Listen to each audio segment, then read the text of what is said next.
Scripting comes into play a lot of the time. How many plays do you script coming out of the second? Most of the time in the first half, you're scripting 12 to 16. I think in the second half, you're really scripting more like 8 to 10. Kind of a starter or an opener, whatever terminology they use. Just something to get you off to a quick start. Give him 3 on the run there. Now they're looking at a 3rd and about 5. Typically, we think it's the strong safeties that are better tacklers, especially closer to the line of scrimmage amidst traffic. But in this case, how about the free safety coming up and making the big-time play? Only a yard on the gain there as time will run out on this 3rd quarter of play. Well, this was just simply excellent defense. On this 3rd down, they had to be alert for the possibility of a pass, but that didn't stop them at all from understanding what was going on when they decided to run the football, and they just swarmed and stuffed them for almost no gain. 1 score down. Here we go. They're going to go for it here on 4th down. Now contact up front as penalty markers come in. Who is this against? And he got a little aggressive too early. And he did, wanting that quick takeoff as the ball was snapped, but I think sometimes those big guys on offense, they're pretty cagey too, right? They make those little sudden moves or those little subtle moves that get you to jump. On 1st and 10, here's Vick, dumping it off for Johnson. And he'll be brought down shy of the 40 at the 38-yard line. It'll be a pickup of only a yard, and that'll make it 2nd down. Vick now. One thing I think that's safe to say defensively, accelerating, and off he goes. And all the way in. Touchdown, Cleveland. Randy Moss, 62 yards. And the Browns have moved out in front here in the 4th quarter. Janikowski good with the extra point. And the decision to just kick the extra point winds up successful. Out is the kickoff unit as they run up and send this one away. That'll be taken in the end zone.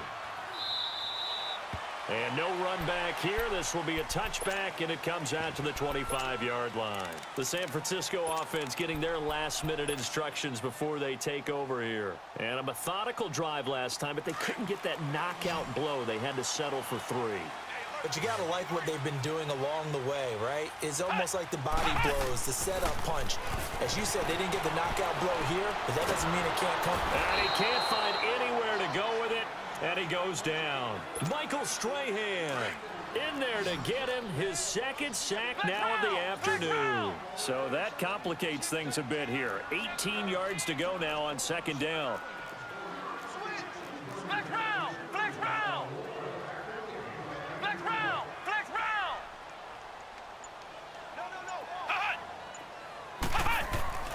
Back to throw here. They shakes him off. And the pressure gets to him again. Kevin Green in there to pick up his 2nd sack now of the afternoon.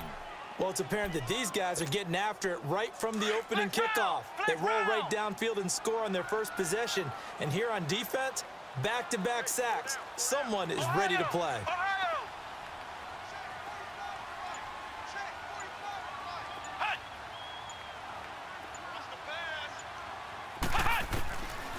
He'll look to throw. Looking long for his tight end read. And incomplete. The contact made the ball roam free and brings up 4th down. Trying to erase that deficit all at once. One big shot. He took it. Unfortunately for him, incomplete.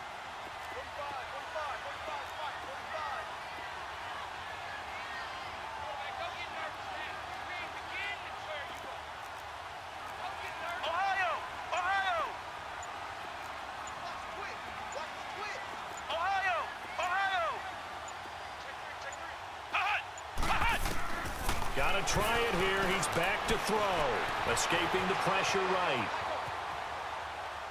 Now he's going to send this one deep right side.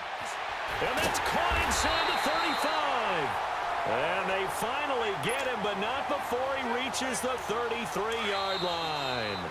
They keep the game alive, at least for the moment, as it's a 1st down. Time for a break.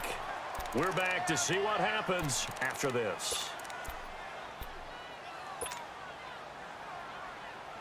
So they'll come up 1st and 10 now from the 33.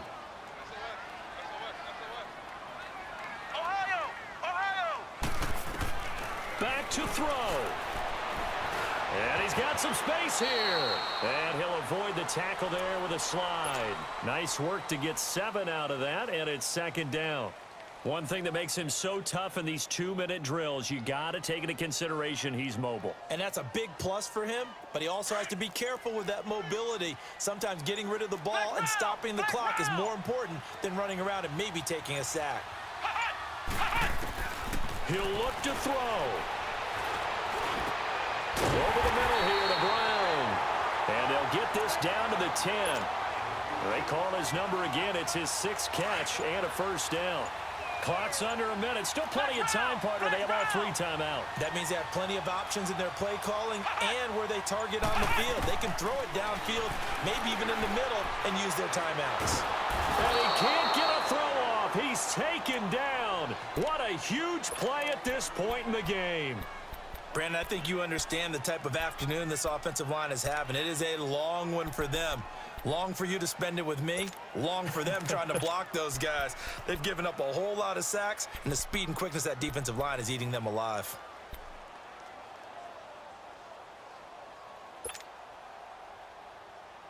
First down, a bit of a disaster, and now on 2nd and goal, back even further.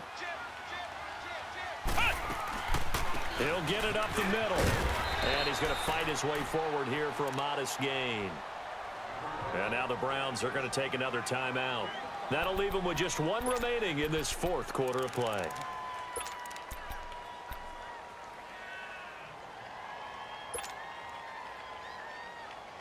Well, they've been so good on 3rd down all day long. Can they convert another here on 3rd and goal?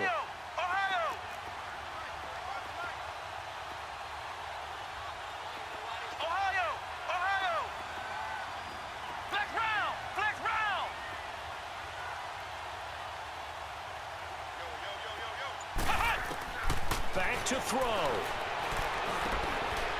And this is caught. Touchdown. And they've taken the lead here in the final minute.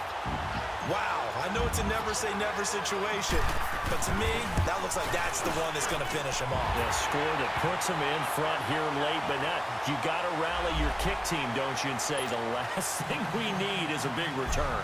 And what happens is guys get overeager, get out of their lane because they're so excited they want to make the last tackle. You mess up, could come back at you a long way. And this will be a touchback as that sails over the end line. Here comes the Browns offense back onto the field. 1 possession game. Time very much a factor. How does the offense handle this situation? Well, in a lot of cases, they should be somewhat relaxed. And I know that's counterintuitive because this is a pressure situation.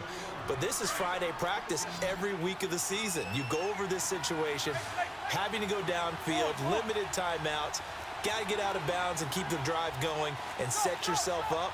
Defensively, you can't just lay back and let them do whatever they want.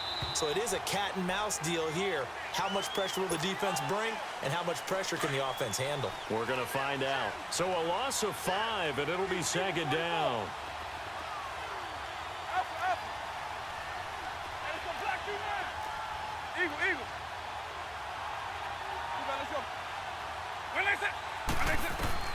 He's back to throw. Eluding the pressure right. He's going to let it fly. And they went for a big play through the air on 2nd down. Couldn't connect. Now it's 3rd. So he's unable to complete it there, and just not the game that you would expect from him. He's been off the mark really start to finish. Yeah, it makes you wonder what exactly is going on. Is he a little bit dinged up here, or is it just off just by a bit? And he can't get a throw away. He's taken down. Miles Jack in there to take him down, and the clock will roll. Partner, you absolutely cannot take a sack in that situation. Now, it's also 4th down. They'll look to throw. Now a desperation throw deep downfield. And, oh, a crusher there as it's intercepted.